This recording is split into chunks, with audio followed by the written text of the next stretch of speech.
Hallo, schön, dass ihr wieder bei TuS Kochtour eingeschaltet habt. Im letzten Video habe ich euch ja gezeigt, wie ich für diese Torte eben die Ranunkel gemacht habe aus Esspapier.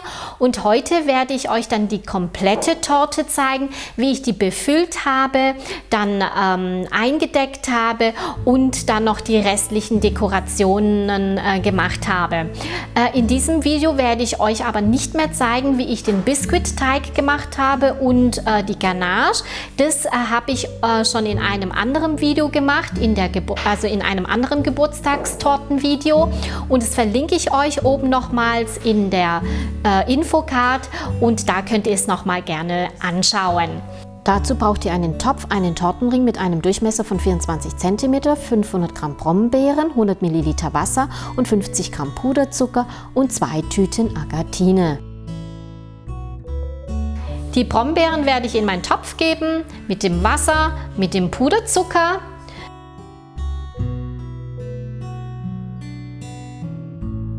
Dann die Agatine und werde das Ganze dann aufkochen für 2 Minuten lang.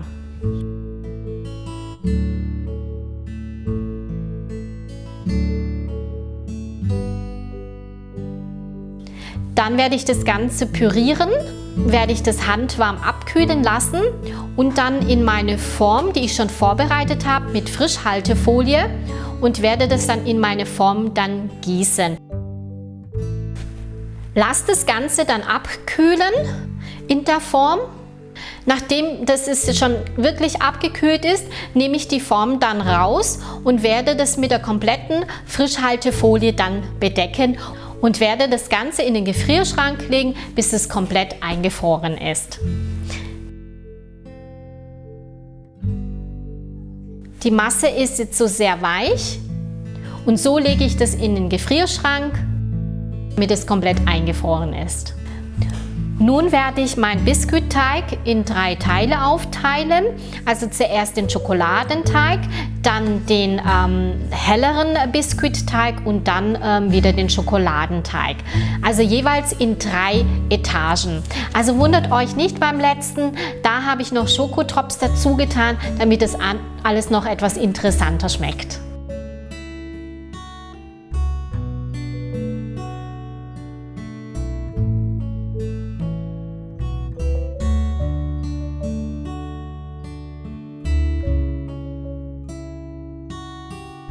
Nun habe ich eine Kaperplatte genommen, werde es etwas mit Ganache einstreichen und meinen ersten Boden darauf legen.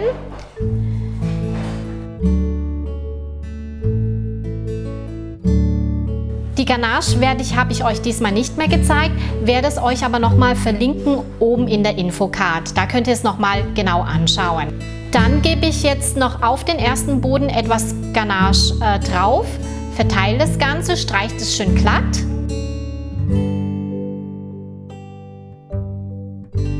Dann kommt jetzt die gefrorene Fruchteinlage.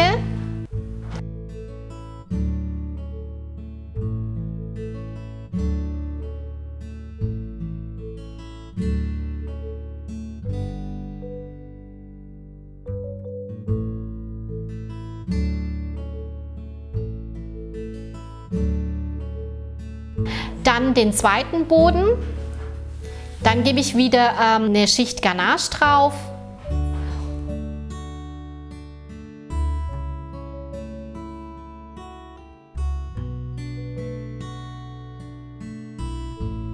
Und dann den letzten Boden. Jetzt bestreiche ich die komplette Torte mit der Ganache. Immer wieder lege ich das dann in den Kühlschrank, damit es kurz abkühlen kann, kalt werden kann. Und dann nehme ich es wieder raus, damit ich einen schönen Zylinder daraus dann streichen kann. Ich habe mir immer zur Hilfe dann eine Kaperplatte noch genommen.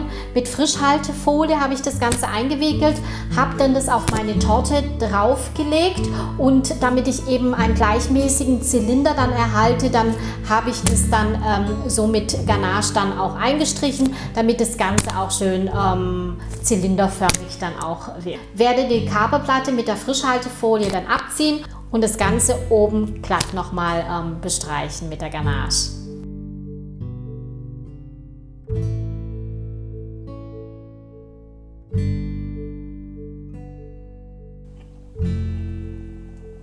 Immer werde ich dann meine Wasserwaage nehmen und auf meine Torte legen, damit ich dann weiß, ob die Torte gerade wird oder schief. Und da, wo es einfach nicht so gerade geworden ist, werde ich dann etwas mit Ganache einstreichen, damit ich einfach einen schönen Zylinder dann auch erhalte. Nachdem ich es schön eingestrichen habe, werde ich das Ganze aber noch in den Kühlschrank legen und beginne dann mit meiner zweiten Füllung. Für die Füllung braucht ihr dann 2 bis 3 Pfirsichhälften, 200 Gramm Quark, 2 Teelöffel Sanapart, 15 Gramm Puderzucker, 150 Gramm Sahne, 1 Teelöffel Sanapart und zuletzt Vanilleextrakt.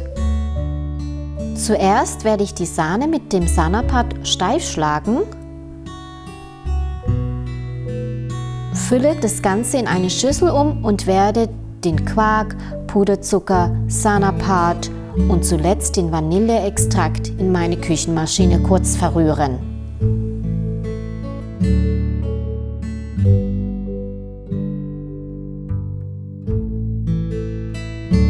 Als nächstes hebe ich die Sahne unter meiner Quarkmasse.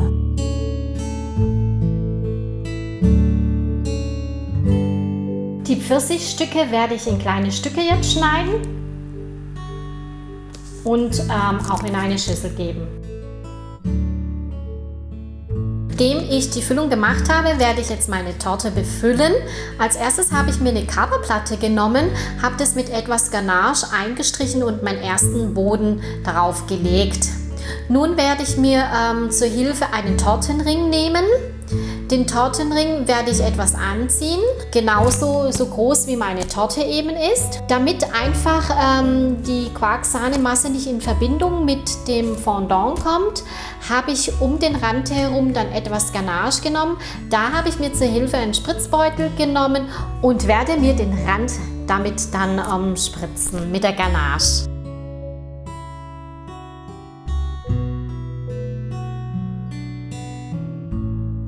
Legt das Ganze kurz 5 Minuten dann in den Kühlschrank, damit der Rand sich etwas befestigt bzw. die Ganache ein bisschen fester wird, und dann gebe ich die Quarkmasse hinzu.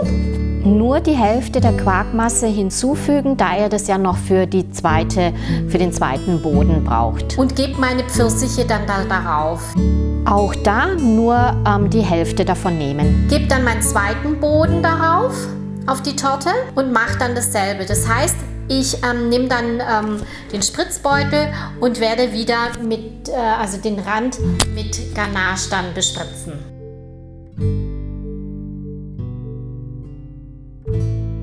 Dann gebe ich wieder die Quarksahne-Masse, glatt streichen, und dann gebe ich wieder Pfirsiche drauf. Als letztes nehme ich dann meinen Boden, setze es drauf und gebe es circa für 2 bis 3 Stunden dann in den Kühlschrank.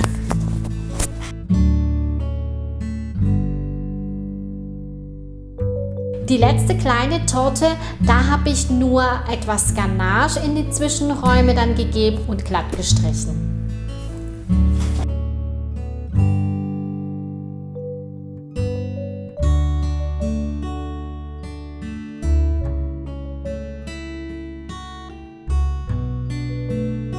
Nun werde ich meine Torte eindecken.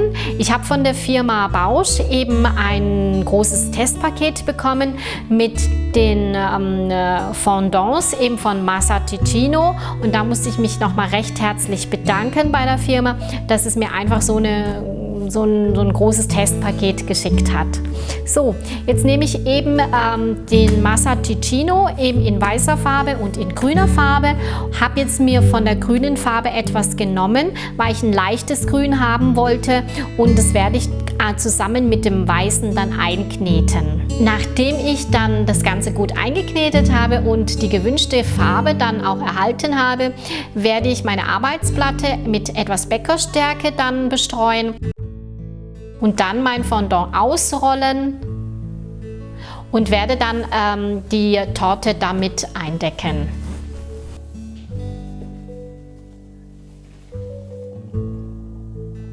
Roll den Fondant auf meinen Ausrollstab drauf, damit ich das nachher auf die Torte dann besser ausrollen kann. Nehme dann den Ausrollstab mit meinem Fondant und werde das Ganze dann über meine Torte dann ausrollen. Nun nehme ich meine Hand und streiche es dann von oben nach unten leicht, ziehe mir den Fondant etwas leicht weg, glätte das Ganze mit meinem Glätter, den Rand, und werde mal den Überschuss dann mit einem Messer wegschneiden.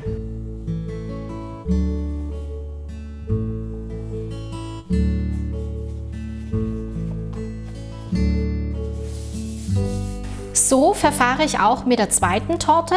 Da habe ich Weiß genommen und etwas Gelb, werde das Ganze kurz verkneten, damit es schön gleichmäßig die gelbe Farbe hat. Dann werde ich die Torte damit wieder eindecken.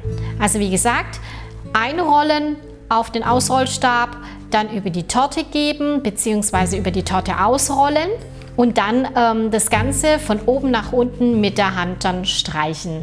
Den Überschuss dann wegschneiden und dann mit dem Glätter nochmals glatt streichen. Und so verfahrt ihr auch mit der kleinsten Torte.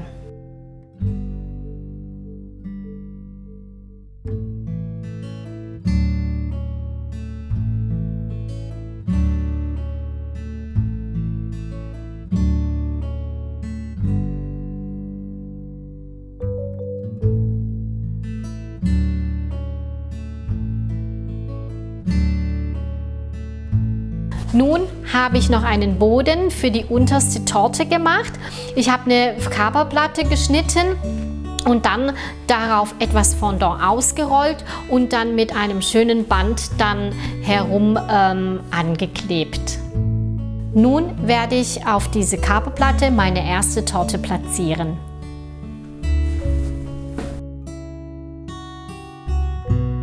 Zur Hilfe habe ich mir so eine Kaperplatte genommen. Diese Kaperplatte hat eine Größe wie von der zweiten Torte, also von der mittleren Torte.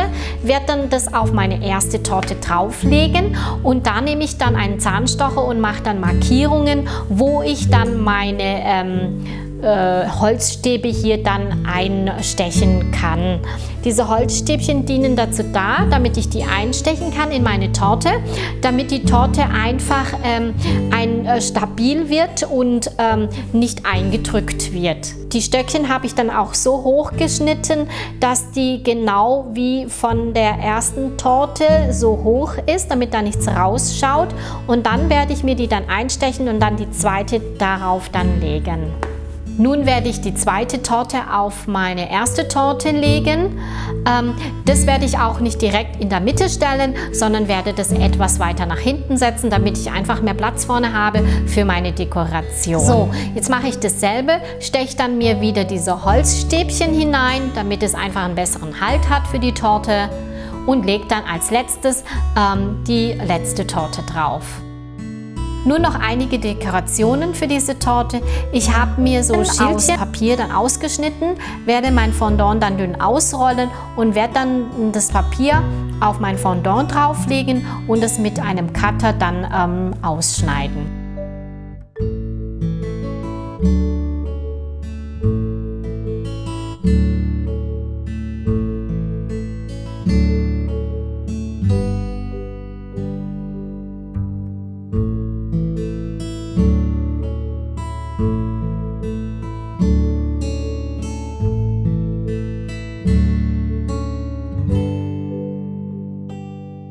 Nun werde ich die Schilder mit etwas Zuckerkleber auf meine Torte ankleben.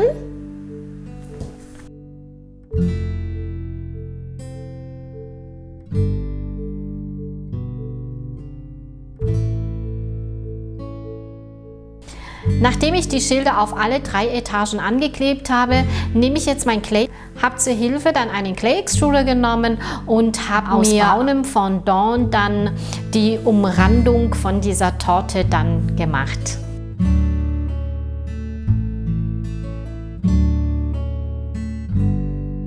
Werde den Rand von dem Schild etwas mit Zuckerkleber bestreichen. Dann werde ich den braunen Fondant darauf kleben.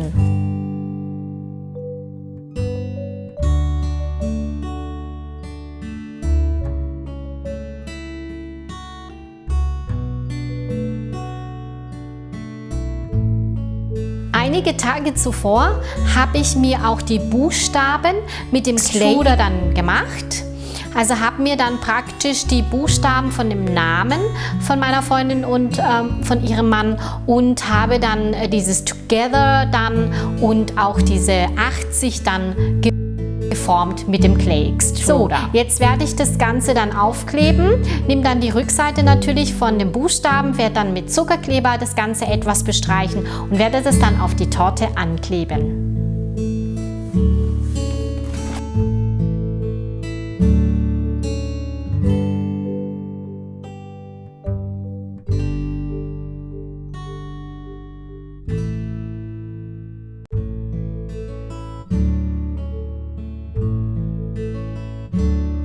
Nun werde ich wieder den Clay Extruder nehmen und werde dann um die Torte herum dann mit dem Clay Extruder dann meine Torte verzieren.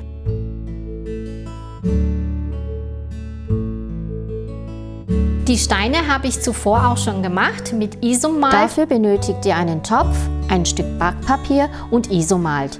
Isomalt ist ein besonderer Zucker, der nicht so schnell braun wird, also der auch nicht so schnell karamellisiert. Ich gebe mein Isomalt jetzt in den Topf und werde es zunächst erhitzen, gebe dann meine gewünschte Puderfarbe hinzu und werde es gut verrühren.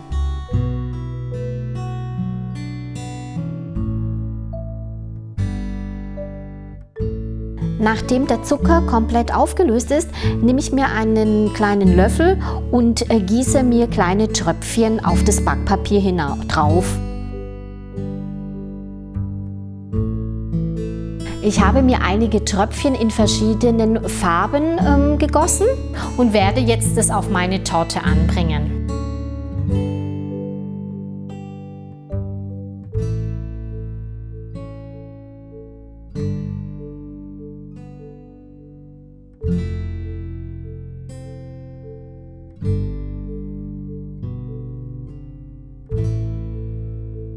Und zuletzt habe ich die Ranunkel noch auf meine Torte platziert.